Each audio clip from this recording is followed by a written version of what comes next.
right, I've got trainer Deb Paul here with us. She's got the morning line favorite in race number 3, number 2, Jenna W. Rivendell. Deb, the mare comes off a second and a third. Were you a little disappointed last week when she didn't dig in late?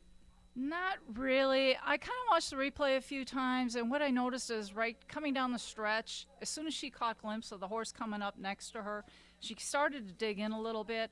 I jog her and train her by myself on the farm track, and so she's a little slow maturing, but she's starting to learn the game, and the past couple months she's done a complete turnaround for me. She's finally buying into the program and figuring out what she should be doing. Good. Deb, in your opinion, what's the best way for her to break her maiden? Would you say it's on the lead or maybe in the pocket? She likes being on the front end. She's done both. She's come up the outside, the inside. She does prefer the front end. So, and I think she could probably cut the mile if she got chased pretty hard last week and tired her out a little bit. She hadn't gotten in the week before. She raced last week, and I think she may be able to cut the mile tonight. Deb, any changes on this one this week? I did. I had French cups on her, which actually prevented her from seeing too much in the back. And what I did is I put cheater cups on so she could catch a glimpse of that horse coming up next to her. And I'm hoping that gives her a little bit more of an urge coming down the stretch. And Marcus Drover last week suggested a tail tie. So we're going with a tail tie tonight, and we're going to see if that helps her out at all. Good, good. All right, Deb, we'll go ahead and ask you about your other one you got in race number 10. You got number 6, Lady of Rivendell. Deb, she drops in class. What's the best way to race this one?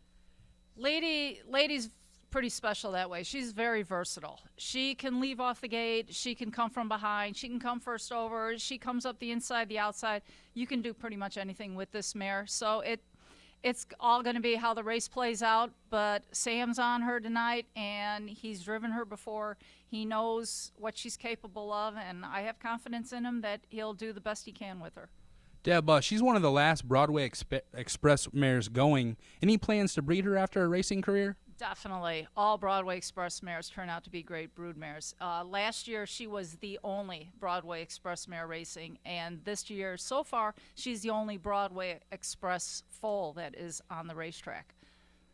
All right, last question, Deb. We'll let you get out of here on this one. What kind of effort are you expecting tonight out of her? Lady gives 100% all the time. She's a gutsy mare. She's got a big heart. Like I said, Sam's driven her before. He'll know what to do with her.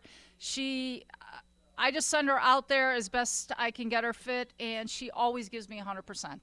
All right, thanks, Deb. For Deb Paul, this is Jeremy Day for the Illinois Harness Horsemen's Association live at Maywood Park. Send it back up to you, Joe.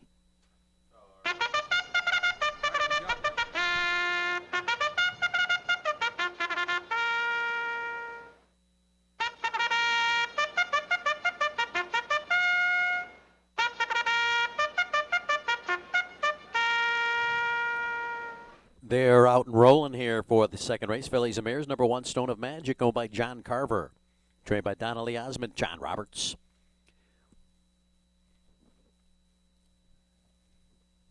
Two is Desiree Bella Bella, owned by Desiree Zizzo. Trained by Vince Sicardo for Sam Widger.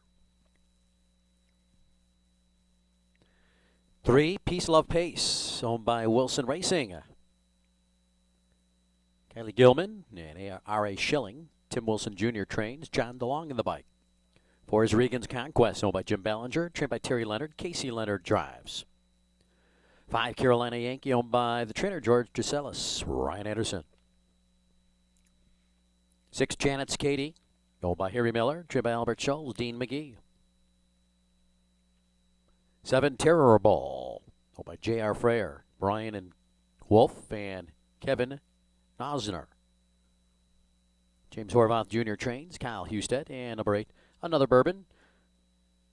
Owned and trained by Dennis Brooks. Will be handled by Mike Osting.